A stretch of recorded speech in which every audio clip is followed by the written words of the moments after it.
اعوذ باللہ من الشیطان الرجیم، بسم اللہ الرحمن الرحیم۔ سورۃ البقرہ کی آیت نمبر 286 آخری آیت چل رہی تھی، اور اس کا ہم نے ایک حصہ بھی پڑھا تھا کہ لا یکلف اللہ نفسا، اللہ مکلف نہیں بناتا، اللہ حساب نہیں لے گا کسی سے، الا وسعہا، مگر اس کی صلاحیت کے مطابق۔ یعنی جس کو جو صلاحیت دی ہے اللہ نے، اللہ اس سے اسی کے حساب سے، اسی کے مطابق حساب لے گا۔ کسی کو اللہ نے لکھنے کی صلاحیت دی تھی تو اللہ دیکھے گا اس نے جو لکھا ہے وہ کس مقصد کے لیے لکھا ہے۔ کسی کو اللہ نے قوت گویائی، بولنے کی صلاحیت بہت زیادہ دی کہ وہ لوگوں کا دل پھیر سکتا تھا، لوگوں کو دل موہ سکتا تھا، تو اللہ اس سے اس کا حساب لے گا کہ اس نے وہ صلاحیت کس مقصد کے لیے استعمال کی۔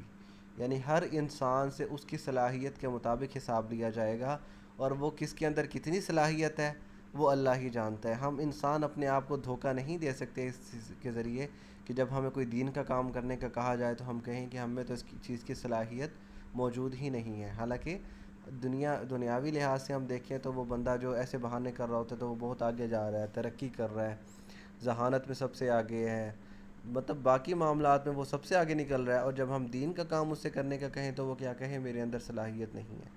تو صلاحیت کس کے اندر کتنی ہے، ایک تو اس کا فیصلہ بھی اللہ کرے گا، ہم فیصلہ نہیں کریں گے، اور اس کا حساب بھی اللہ کرے گا کہ کتنی صلاحیت دی گئی تھی اور اس کے موافق کتنا ماحول دیا گیا۔ ہر بندے کے اندر صلاحیت ہوتی ہے کچھ نہ کچھ، لیکن اس کے موافق ماحول نہیں نہ ملتا، کسی کسی کو ملتا ہے۔ کسی کو بولنے کی اللہ نے صلاحیت دی اور اسے کوئی ایسا پلیٹ فارم بھی مل جاتا ہے جس کی وجہ سے اس کی جو بولنے کی صلاحیت ہے وہ پوری دنیا تک پہنچ جائے، یا لوگ اسے زیادہ سننے لگے۔ اب ڈاکٹر اسرار ہے جیسے، ان کے اندر بولنے کی صلاحیت دی اور اللہ تعالیٰ نے ان کو ان کے موافق ماحول بھی ملا، تو ان سے ان کے حساب سے سوال کیا جائے گا۔ اب کوئی اور بندہ ہے جس کے اندر بولنے کی صلاحیت ہے لیکن اس کے وہ موافق ماحول نہیں ملتا تو اس کو اس کے حساب سے سوال کیا جائے گا۔ تو ہر انسان کے حساب مختلف ہوگا، کسی ایک جیسا نہیں ہوگا، کوئی ایک پیمانہ نہیں ہے کہ اسی پیمانے کے حساب سے اسے وہ کیا جائے، میئر کیا جائے۔ لہا ما کسبت، اس کے لیے وہ ہے جو اس نے کمایا۔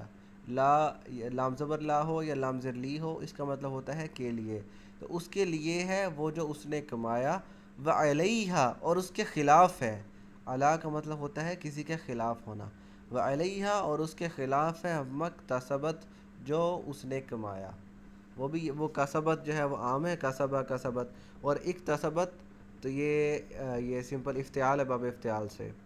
تو اس کا کیا مفہوم ہے کہ یعنی جو کچھ اس نے نیکیاں کی ہیں اس کی نیکیوں کا جو جزا ہے، جو اچھا بدلہ ہے، وہ بھی اسے دیا جائے گا۔ وعلیہا مکتسبت، اور اس کے خلاف، علا کا مطلب ہوتا ہے کہ کسی کے خلاف ہونا، یعنی اگر کسی بندے نے کوئی گناہ کیا ہے تو اس گناہ کا وبال بھی اسی پر ہوگا، یہ مفہوم ہے۔ لہا ما کسبت، جس نے جو نیکیاں کی ہیں اس کا اجر بھی اسے ملے گا۔ وعلیہا مکتسبت، اور جو اس نے گناہ کیا اس کا وبال بھی اسی پر ہوگا۔ یعنی کسی ایک بندے کی وجہ سے کسی دوسرے کا حساب کتاب نہیں لیا جائے گا۔ اب اس کا ایک اس سے متعلق بات یہ ہے کہ جو بندہ کوئی نیکی کا سلسلہ شروع کرتا ہے، اس نیکی کے سلسلے میں بہت سے لوگ جو ہے وہ نیکی کے رستے پہ لگتے ہیں اور وہ دین کی طرف آتے ہیں اور وہ آگے بھی اسلام کو پھیلانے کا سبب بنتے ہیں، تو وہ ساری نیکیاں اس کے حصے میں بھی جائیں گی کیونکہ اس نے یہ نیکی کا سلسلہ شروع کیا تھا۔ ایک بندہ کی ایک گناہ کا سلسلہ، قتل کا یا کوئی بھی اور چیز، وہ ایک سلسلہ شروع کرتا ہے اور اس کی وجہ سے بہت سے لوگ اس گناہ میں مبتلا ہوتے ہیں، تو اس کا ساروں کا وبال اس پہ جائے گا۔ یہ اس چیز سے مختلف نہیں ہے کیونکہ اس کی وجہ سے لوگوں نے وہ گناہ شروع کیا ہے۔ لیکن عام یہ مفہوم کہ کسی ایک کا گناہ دوسرے کے سر چڑھ جائے یا کہ ایک کی نیکی دوسرا لے جائے، ایسا نہیں ہوگا۔ جیسے اس دنیا کا قانون ہے، دنیا میں ہوا کرتا ہے کہ ایک بندہ کوئی اچھا کام کرتا ہے، اس کا کریڈٹ کسی دوسرے کو دے دیا جاتا ہے، اور ایک بندہ کوئی جرم کرتا ہے، کوئی زیادتی کرتا ہے تو وہ ایسے ثبوت بنا دیتا ہے کہ وہ کسی اور، اس بجائے جو سزا اس کو ملنی چاہیے تھی وہ کسی اور کو مل جاتی ہے اور مجرم بچ جاتا ہے۔ لیکن قیامت کے دن ایسا نہیں ہونے والا، جس نے جو گناہ کیا ہے اس کی سزا اسی کو ملے گی، اس کے علاوہ اور کسی کو نہیں ملے گی، اور جتنا جرم بڑا جرم تھا اتنی ہی سزا ملے گی۔ اور کسی بندے نے کوئی نیکی کی ہے تو اس کی نیکی کا اجر کوئی دوسرا نہیں لے کے جا سکتا، وہ وہی اس کے پاس ہی رہے گا، کوئی کسی کا نیکی نہیں چرا سکتا۔